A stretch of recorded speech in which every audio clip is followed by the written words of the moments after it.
Today's show is sponsored by the ABV Barrel Shop. The ABV Barrel Shop is located in the St. Louis metro community of Arnold, Missouri. The ABV Barrel Shop is focused on one thing, single barrels. Best of all, you can try before you buy. Head over to abvbarrelshop.com to sign up for their email and text distribution so you know what they have in stock, what classes are coming up, and who from the industry may be coming in to visit. The ABV Barrel Shop. It's where single barrels live. We are also sponsored by the Bar to Go. The Bar to Go offers traveling minibars that are no bigger than a small purse or toiletry bag. Best of all, they are fully customizable so you can create the perfect piece that is unique for you. If you own your own business, what a fun and unique way to promote what you do. Check them out online at thebartogo.com. That is the number 2 in the Bar to Go. If you have wholesale questions, call my friend Isabel Clark at 504-481-1297. Finally, we are sponsored by the Neely Family Distillery. NFD is a family-owned business that keeps ringing up awards in the spirits world. Head to Sparta, Kentucky to experience the family history, award-winning spirits, and meet the Neely family. Check them out online at neelyfamilydistillery.com. Now, on to the show. Let's drink!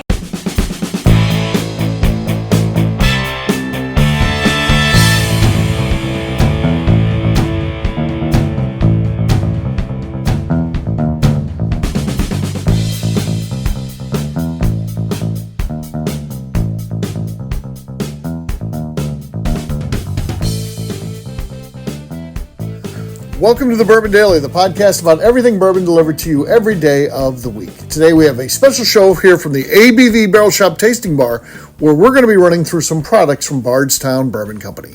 My name is Steve Akeley, and I'm joined by Darren McCroy. What's up, Darren? Nothing. They're not going to believe us. This is the first show we recorded today. Yeah, that's not a good start, is it? Nope. No, not good at all. So you were saying you wanted to talk a little bit about summer things going on. Yeah. What kind of summer things were you wanting to talk about? So, I know that you've been doing a lot of picks recently. Yes. And one of the interesting things, you've actually picked 2 brandies recently. Yes. Yeah. How about that? We never had a brandy. I would have thought barrel, right? coming into this, my number of brandy picks would have been 0, but now I've done 2 in the last couple of weeks here. Yeah. Yeah. So that's pretty cool. Dancing Goat. I'm very excited about that one. Really like their brandy. And then also excited to announce that we're going to be getting one from Nobleton's, Demetrius Cain's thing. And he says he's only going to sell 1 barrel of that ever. So we'll see. Yeah. And you're like, well, no, he's made it. He's going to release it. And this is Demetrius Cain we're talking about. You never know with him. He tends to stick to his word. So I know he made it like as an experiment. He has like 2 barrels, I think. And he ends up like keeping stuff for himself. You know, it's always like, I'll drink it. 1 for everyone else, 1 for me. It's kind of how it works. Or I'm making stuff, and this is death barrels and stuff. So it's like, wow, who does that sort of thing? Well, Demetrius. So yeah. And then also from Dancing Goat, we got a couple interesting picks. One's on its way down here. Yes.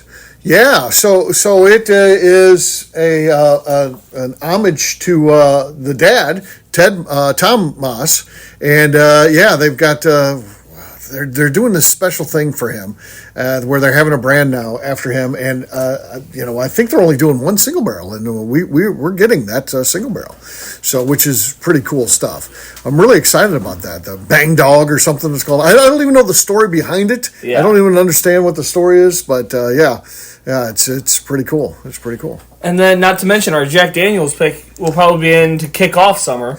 Yes, that comes in the last week in May. And, I think people are going to be really excited about that.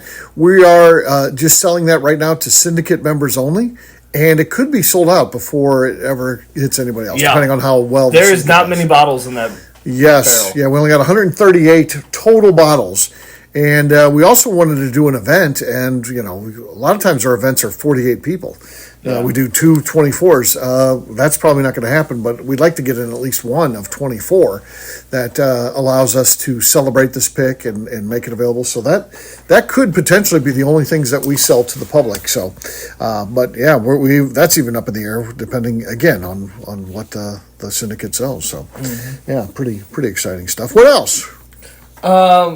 you also recently went to Kentucky, and I'm sure some of those will be rolling through this summer. Yes. What type of picks? So Dark Arts, that one should be coming in soon. So I know that's being bottled up. It's getting the approvals from the state, which that's not as bad as you'd think, especially depending on the time of the year. But this time of the year, it's actually pretty good. Yeah. You're like, when's the bad time? Well, usually about August is the bad time. Not because anything's going on particularly in August. It's because that's when all the beer companies are getting their holiday releases approved and stuff like that. So that ends up causing a backlog, and that impacts us too. But for right now, everything's pretty wide open. So I anticipate that'll go quick, and we'll get that one in here. That's pretty cool. We've got 3 from MB Roland coming in, and MB Roland started a sticker program. So we haven't typically gotten involved in that because normally you got to do that yourself. You design the sticker and you slap it on and all that kind of stuff. And then you're in potential to get trouble. Right, yeah. And then, some of them, like Four Roses, if you get caught putting a sticker on after the fact, you buy it from you get it in your shop, you put a sticker on. If they find out or see that, and they found out that you did it, you'll never get to pick a barrel again. So we're like, we never want to get in that sort of trouble, so we never did it. But MB Roland's doing their own thing. So I saw 2 of the 3 barrels that we picked already.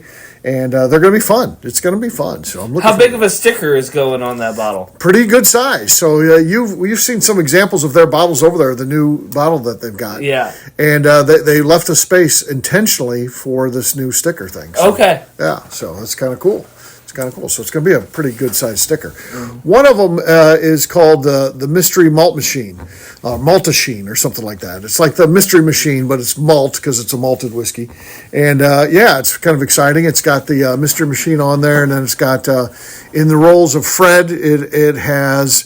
And Daphne, it has the Tomaszewskis on there. So Paul and Mary Beth, and then they have a distillery cat called Red.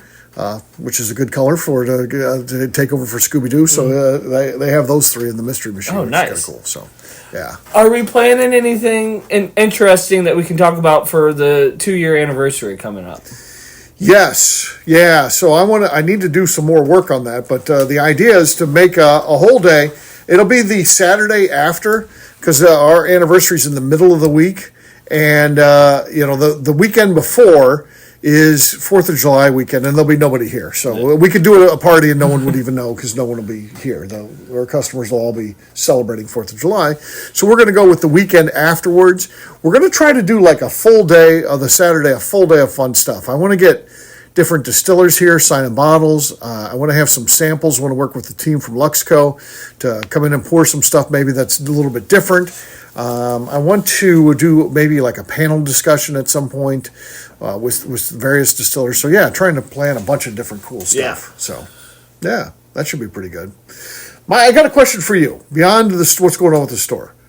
Supposedly you don't like Key West. Why don't you like Key West if you've never been there? This is interesting to me that you don't like Key West. I don't like vacations. Vacations? That I am just going to drink. Okay.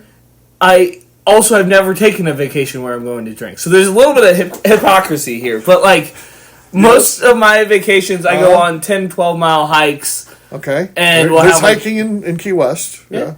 They have parks and stuff. They have a lot of history there. Yeah. Yeah, there's a lot of naval history and things like that, obviously. But, my idea of a good vacation is going to Yellowstone or the Badlands or General Custer State Park up in South Dakota. Places like that. That's just where I gravitate towards first. The Rocky Mountains or... Now, I would say I do those things too, but maybe to a lesser degree than you. But that doesn't mean that I don't like them. You're not going to see me like, oh, Yellowstone, that sucks. Yeah. I like to go to Key West.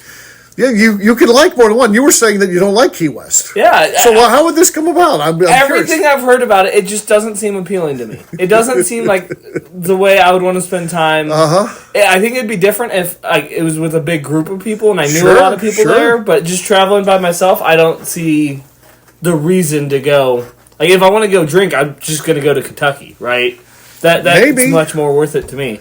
Maybe. There's nothing like it in Kentucky, though. Yeah. I mean, there's certainly, depending on how you're looking at things. If you're looking for more bourbon bars, well, Kentucky, there's not really a whole lot of bourbon in Key West at all. A couple of places you can get some cocktails and stuff like that. But, for the most part, it is about being able to go on pub crawls and things like that, where you can basically cover the whole island of what you want to do. And there's nothing like that in Key West. I mean, I don't know. I don't know where you'd go other than Whiskey Row. Whiskey Row would be kind of a cool thing, I guess. And you could do a pub crawl type thing. Yeah. There. But yeah, you're right. There's not really that same atmosphere. There's not the same atmosphere, yes. But I don't know if I need that atmosphere. I don't know if that's... Well, let me tell you something. You can do it in Key West in January in shorts and T-shirts, and you don't wear shorts, so maybe it's not a big deal to you. That's a big deal when it's freezing cold at home, and you're at home in tropical type of weather, and it's the only place in the continental United States like it. That's the only place. I mean, even like our best weather city, I'd say, is San Diego in the United States. It's a little bit cooler than that than it is in Key West. In the Key West, you're touching in the 80s, low 80s, sometimes as high as like 85. Full, bright sunshine. And, it doesn't get cool at night. In San Diego, you might get in the 70s and then down into the 60s at night. And that's a little bit cooler, jackets, light jackets, that type of thing. Whereas I also prefer to be cooler. Uh-huh. And I hate the sun. Oh, well, that would not be a good place for you because there's a lot of sun there. Burn like someone that doesn't know how to cook a chicken. Well, they have something for that. It's called sunscreen. Yeah, it doesn't help. Yes, it does. You got to use it. It helps. Anytime I go to the beach or any of that, I will wear at least one long sleeve shirt, if not two, the whole time. Because I will just cook. Because I will either forget to apply sunscreen or... I guess maybe, it's more intense in Florida, but I mean, some of the places you're talking about going to, particularly if you're up in the mountains, there can be pretty intense sunshine, depending on where you're hiking at mountain hikes. And you're right, and I will usually wear a long sleeve shirt. So... What about these ticks? Ticks don't bother you? I've pulled so many ticks off of me. Right. They carry diseases and stuff. I know. I'm aware. Okay.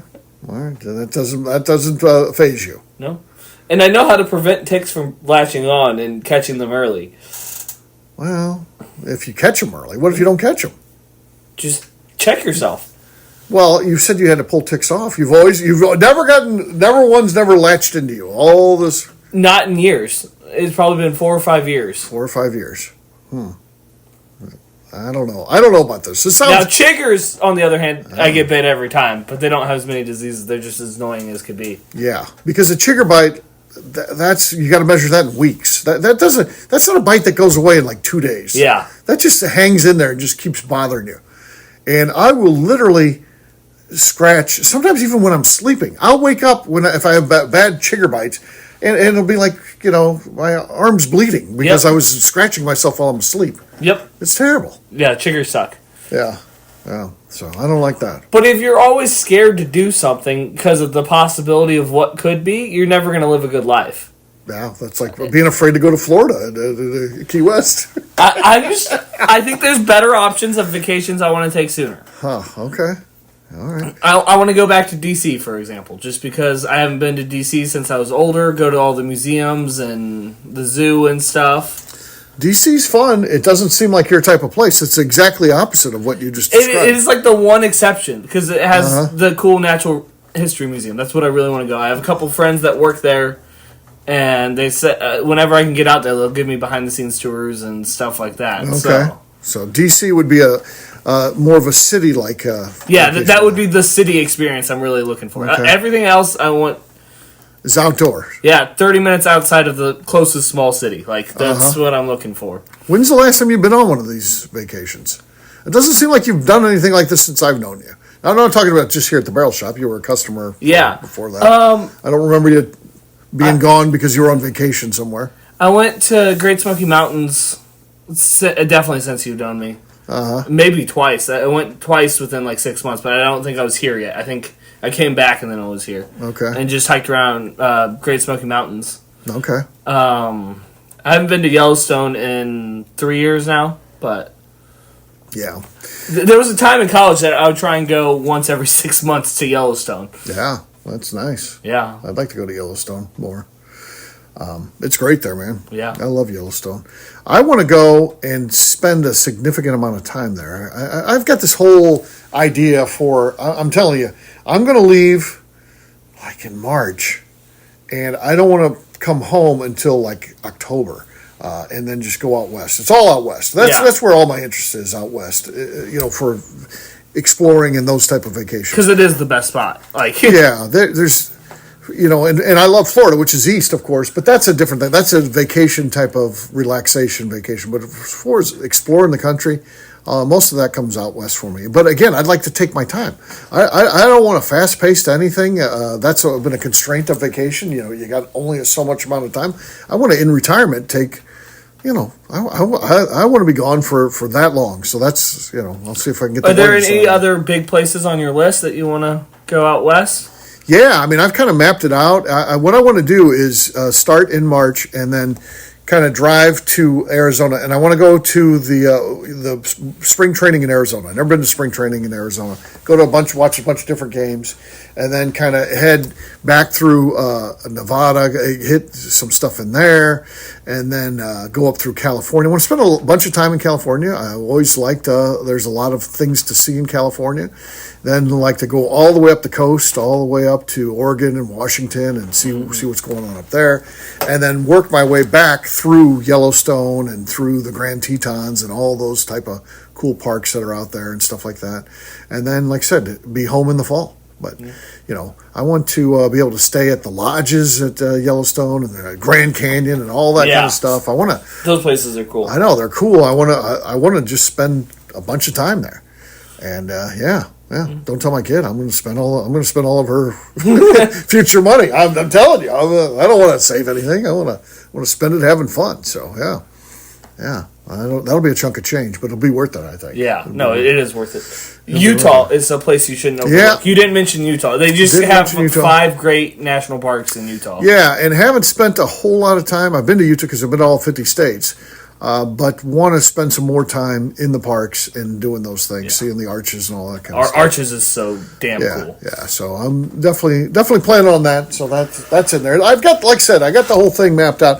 It's even some stuff people might not even like. I want to go back to the Mall of America. So commercialized stuff on there even too, not just all national parks and stuff like that. I like the USA. I think there's so much to see and do. Everybody talks about going here and there, or Europe and all that.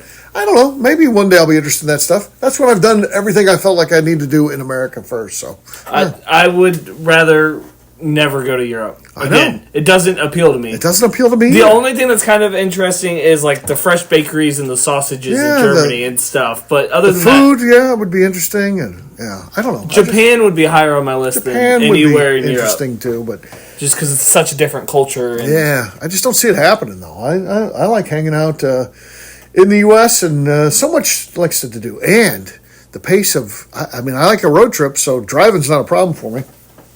I love the idea of driving to city to city, finding all these kind of cool places that I've seen on TV, try to keep notes and remember things.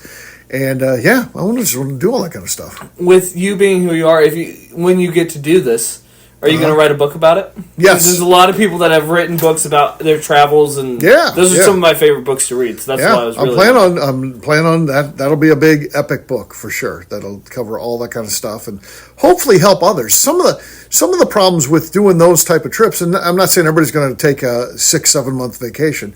But the problem with those, and what this book could help out with, is when you go into a city, look it up by city by city. Maybe you're still working, but you're vacation, you're going to Arizona. What are some really interesting things to do? Yeah. How do you organize it? How do you get together? How does it work? So, that type of thing. So that's definitely one of my big trips. I also want to spend a whole winter in the Florida Keys, because the Florida Keys, again, we talked about Key West. That's the end of the line. There's a whole group of keys going all the way up, starting like 90 islands, right? So it's a lot. It's a lot. Yeah, it's there's like 90 islands, but the ones that are tied together by the bridge is probably 20 or something like that. Okay. So I'd like to explore all of those, and they all have their own, like I said, little feelings and feels to them, and I'd just like to go to all of them and see what's there, and just spend the time. And again, the weather's great. People seem to be nice there. It just seems to be fun. So that's another thing. Some of the things, I like the idea of history up in the Northeast, Pennsylvania. We've done some of that stuff.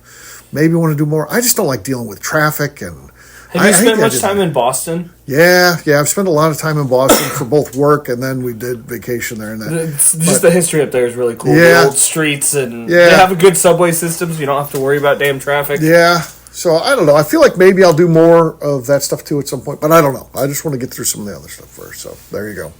Well, there you go. There is a look at summer plans for this year and the rest of our lives.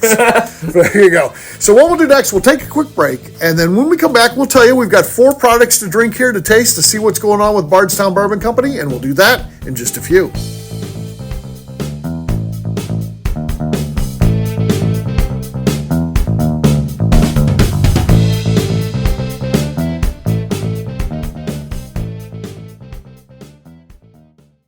Okay, let's talk about the people that make these shows happen.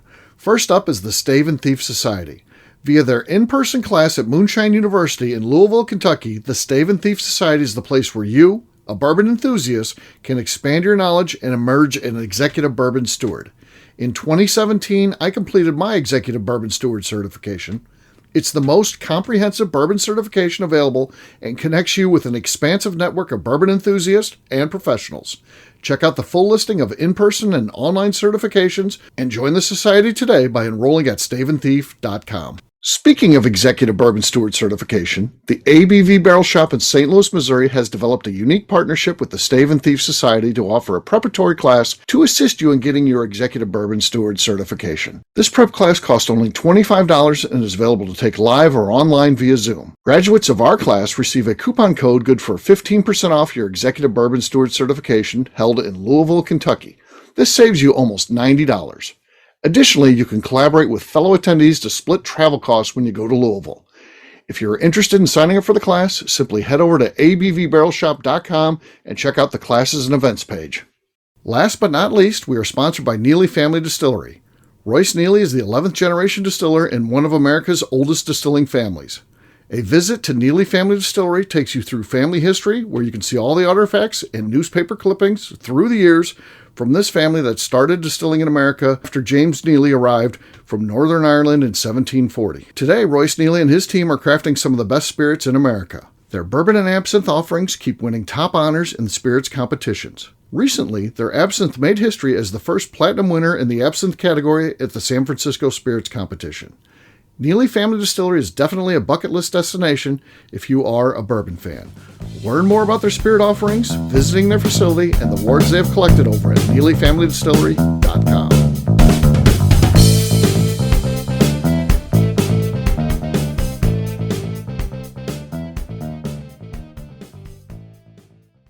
This is Katie Proof, and you're listening to the Bourbon Daily. All right, everybody, welcome back. It's Steve and Darren here at the ABV Barrel Shop Tasting Bar. We're getting ready to try 4 products. What are we trying today, Darren? What are the 4 going to be? So, these are all part of their origin series, so it's Bardstown's own distillate. Okay. And so our first one will be the actual distillate of their high rye bourbon. Sounds fun. The second one is their 6-year high rye bourbon, already been aged. So it's the same distillate, just been in a barrel for 6 years. The third one up is their wheated bourbon. Okay. And then the last one is their rye whiskey. Rye whiskey, okay. Yeah, this is kind of fun. They just, like I said, kind of moved in now where they've got products coming out, just the stuff that they made. They've always been, blending things sourced and then kind of blending some into their stuff with others. This is just their stuff, which is cool.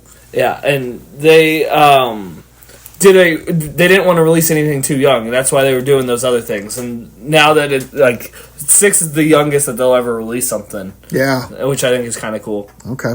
The first one's the distillate. What do we know about it?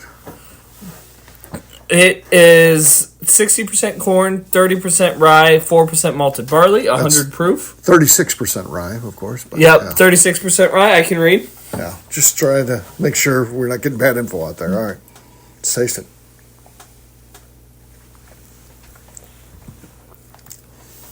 That's good. That's really, especially for distillate. That's good. Really nice. That's nicely proof too. 100 proof's a nice proof for that. That's easy drinking. Really good stuff. I enjoy that. So that was good. I love the tour at Bardstown because the first thing you try is their distillate, and I like that idea of, hey, we're going to show it to you without any age. We're not giving you what you want, but it's a good enough foot for them to stand on for the rest of their tasting. Yeah. I think that's awesome. Yeah, it's a high rye bourbon.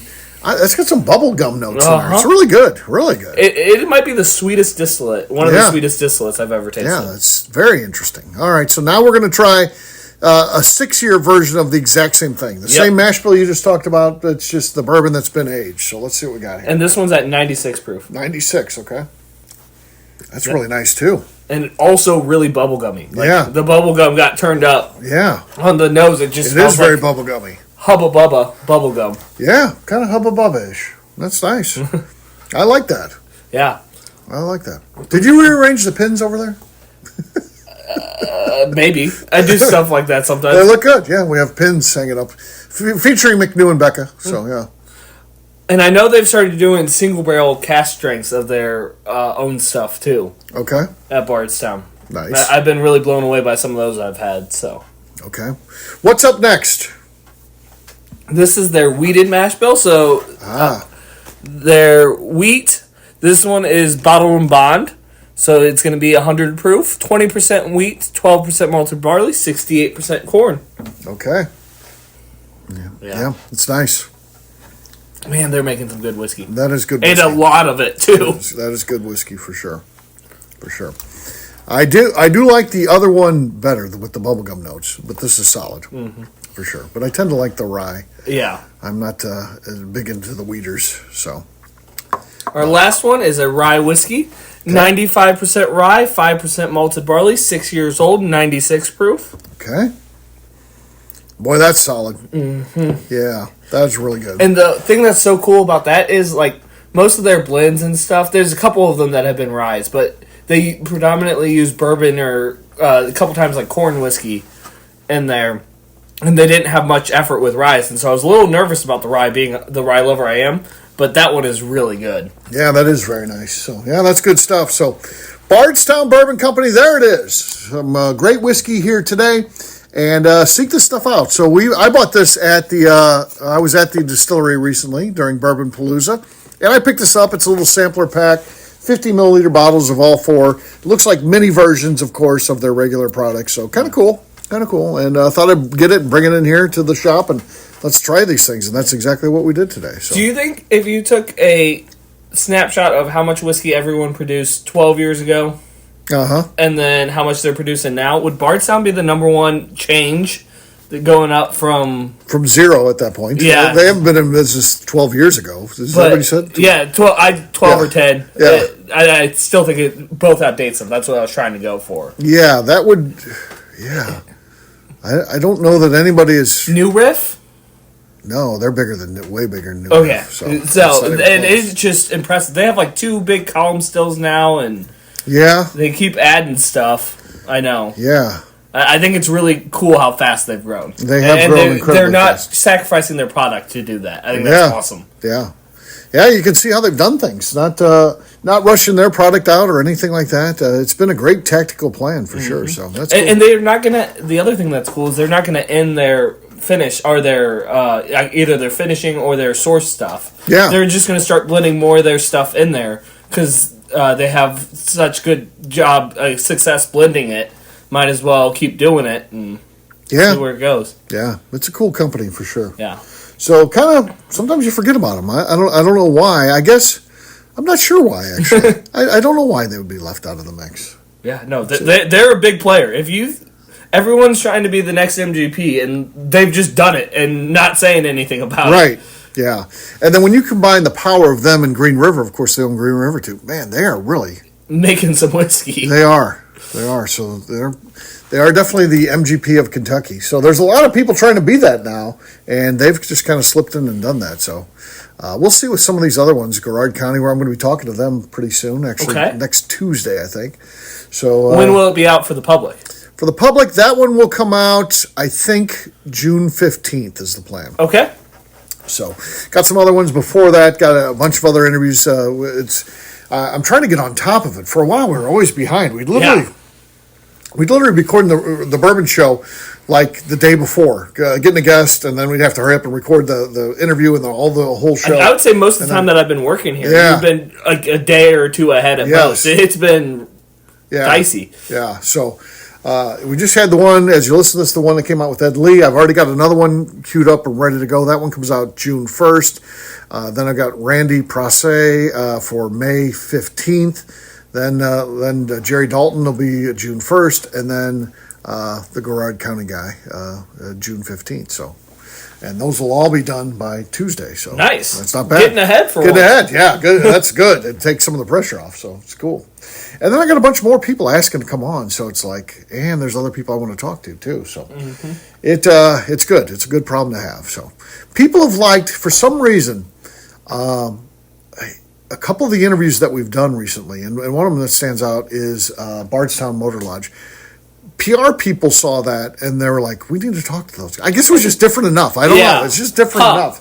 That one was a big difference maker for some reason. So I'm not sure. That is interesting. Out of all of the great shows you've done, right? Talking to all the bourbon people, and that's what happens. Got a phone call there. All right, we are back and ready to wrap up the show. And Darren, we'll start with you. Where can people find you? You can find me on Instagram at The Bourbon Adventures.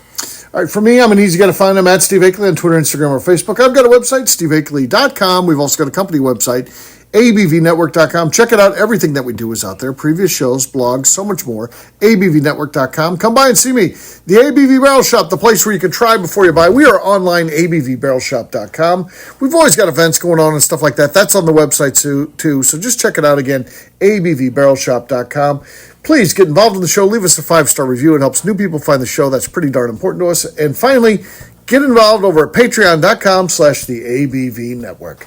Great job today, Darren Farnitz. We'll have a brand new show for you tomorrow. Looking forward to that. Until then, take care, everybody. See ya. Bye, y'all. Peace.